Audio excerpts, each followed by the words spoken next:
I saw a magnificent picture in a book about the jungle called True Stories. It showed a boa constrictor swallowing a wild beast. Here is a copy of the picture.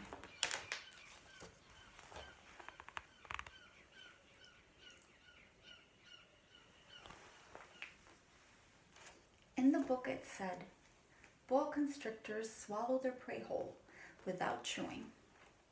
Afterward, they are no longer able to move and they sleep during the 6 months of their digestion.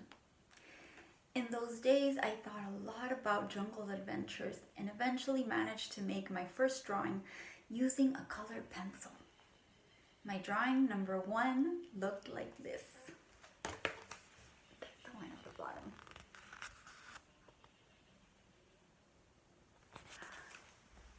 I showed the grown-ups my masterpiece, and I asked them if my drawing scared them. They answered, "Why be scared of a hat?" My drawing was not a picture of a hat. It was a picture of a boa constrictor digesting an elephant.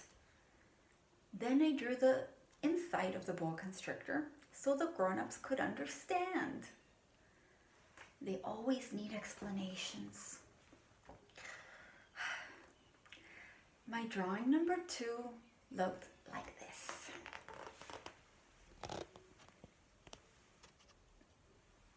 There's a little elephant inside of his boa constrictor, so they could see what was inside of what they thought was just a hat.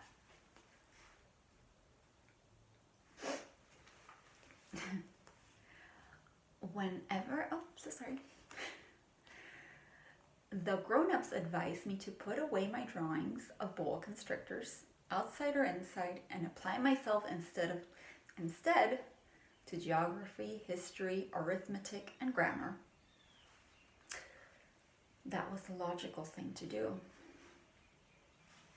That is why I abandoned, at the age of 6, a magnificent career as an artist.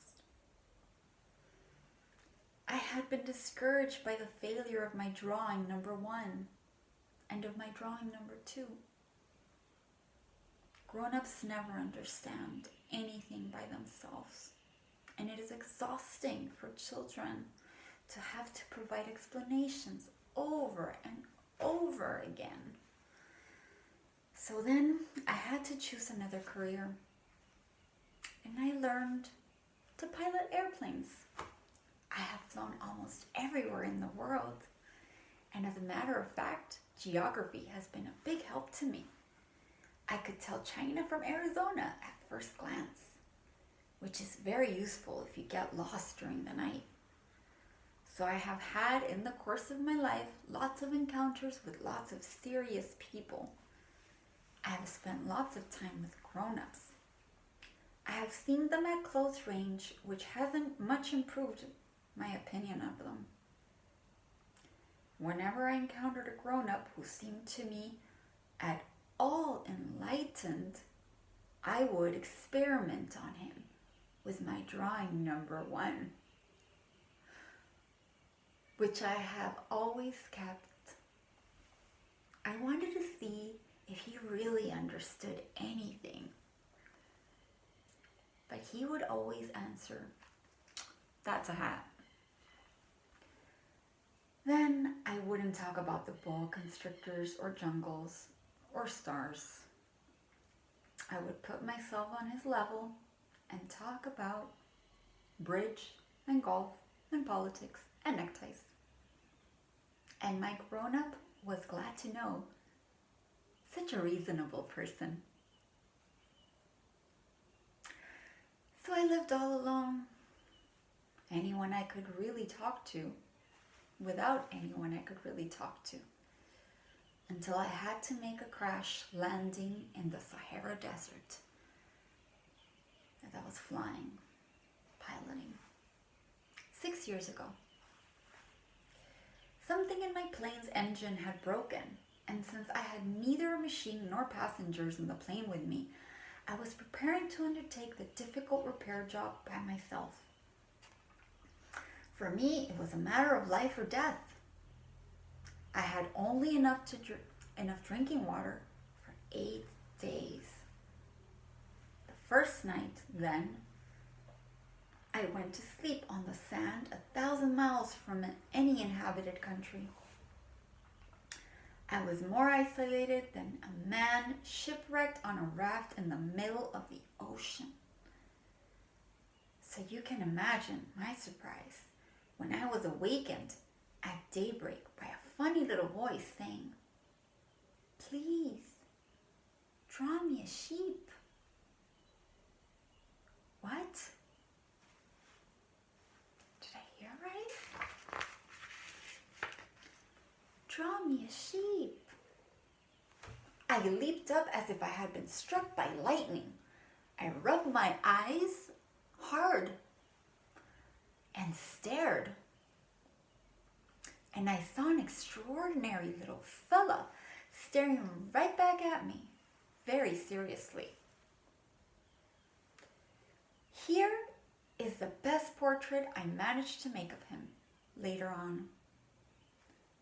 But of course, my drawing is much less attractive than my actual real life model.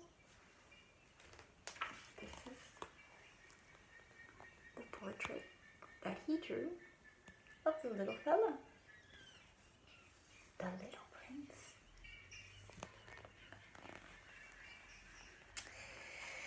With his sword.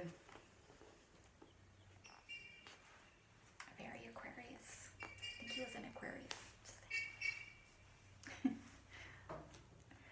Which, going back to my, special little boy, he's also an Aquarius. So I just have to always tie it back into astrology because it's just funny like that. So, and more about that in the art therapy program. Go back to the introduction if you missed it for this story. I dedicate it to him.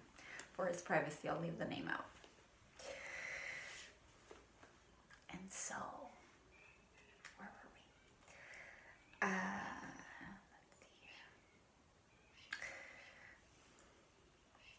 Yes.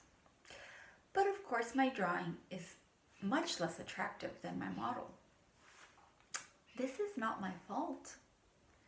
My career as a painter was discouraged at the age of 6 by the grown-ups, and I had never learned to draw anything except boa constrictors outside and inside.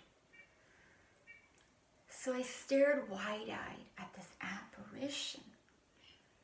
Don't forget that I was 1,000 miles away from any inhabited territory. Yet this little fellow seemed to be neither lost nor dying of exhaustion, hunger, or thirst. Nor did he seem scared to death. There was nothing in his appearance that suggested a child lost in the middle of the desert 1,000 miles from any inhabited territory. When I finally managed to speak, I asked him, "But what are you doing here?"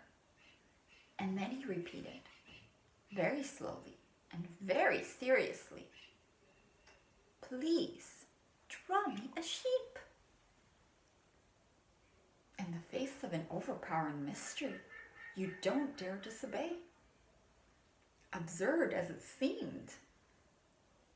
1,000 miles from all inhabited regions and in danger of death, I took a scrap of paper and a pen out of my pocket. But then I remembered that I had mostly studied geography, history, arithmetic, and grammar. I told the little fellow rather crossly that I don't know how to draw.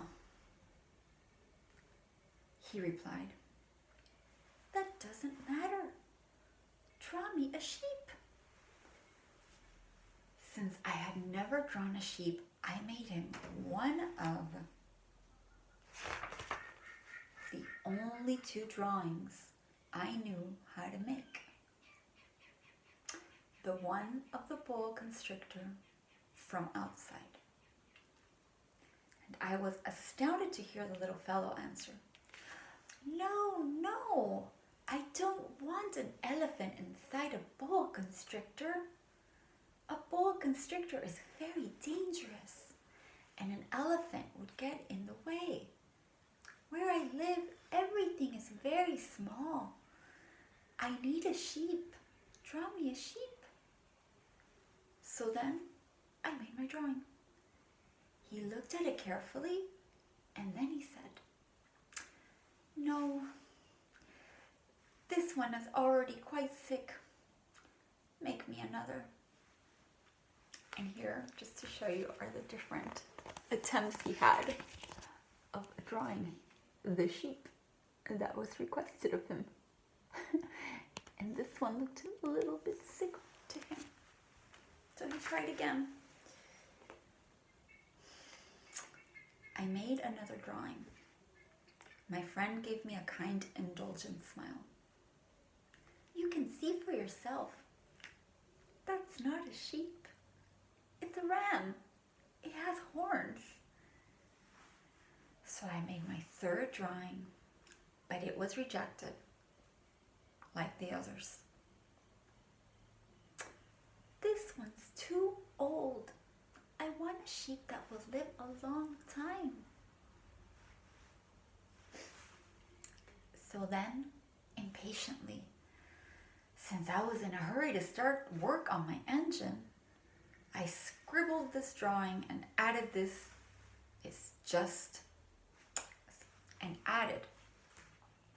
"This is just the crate. The sheep you want is inside of it." And so that's what he drew. The crate for the little prince to see. And no, the sheep he asked for is inside of it. But I was amazed to see my young critic's face light up. "That's just the kind I wanted. Do you think the sheep will need a lot of grass?" "Why?" I asked. "Because where I live, everything is very small. There's sure to be enough. I've given you a very small sheep," I replied. He bent over the drawing. "Not so small as all that. Look, he's gone to sleep." And that's how I made the acquaintance of the little prince. It took me a long time to understand where he came from. The little prince, who asked me so many questions, never seemed to hear the ones I asked him. It was things he said quite at random that, bit by bit, explained everything. For instance, when he first caught sight of my airplane, I won't draw my airplane, that would be much too complicated for me. He asked, "What's that thing over there?" "It's not a thing. It flies. It's an airplane. My airplane." And I was proud to tell him I could fly. Then he exclaimed, "What? You fell out of the sky?" "Yes," I said modestly. "Oh, that's funny." And the little prince broke into a lovely peal of laughter, which annoyed me a good deal. I like my misfortunes to be taken seriously. Then he asked, "So you fell out of the sky too? What planet are you from?" That was when I had the first clue to the mystery of his presence. And I questioned him sharply. "Do you come from another planet?" But he made no answer. He shook his head a little, still staring at my plane. Of course, that couldn't have brought you from very far, said the little prince. And he fell into a reverie that lasted a long while, giggling and just thinking it's so amusing. Then, taking my sheep out of his pocket, he plunged into contemplation of his treasure. You can imagine how intrigued I was by this hint about other planets. I tried to learn more. Where do you come from, little fellow? Where is this, where I live, of yours? Where will you be taking my sheep? After a thoughtful silence, he answered, the good thing about the crate you've been given. Rewind. He answered, the good thing about the crate you've given me is that he can use it for a house after dark. The sheep. Of course, and if you're good, I'll give you a rope to tie him up during the day, I said, and a stake to tie him to. This proposition seemed to shock the little prince. Tie him up? What a funny idea! But if you don't tie him up, he'll wander off somewhere and get lost, I said. My friend burst out laughing again. Where could he go? Such a little planet that he lived in. Anywhere, I said. Straight ahead. Then the little prince remarked quite seriously, even if he did, everything's so small where I live. And he added, perhaps a little sadly, straight ahead, you can't go very far. That was how I had learned a second very important thing, which was that the planet he came from was hardly bigger than a house.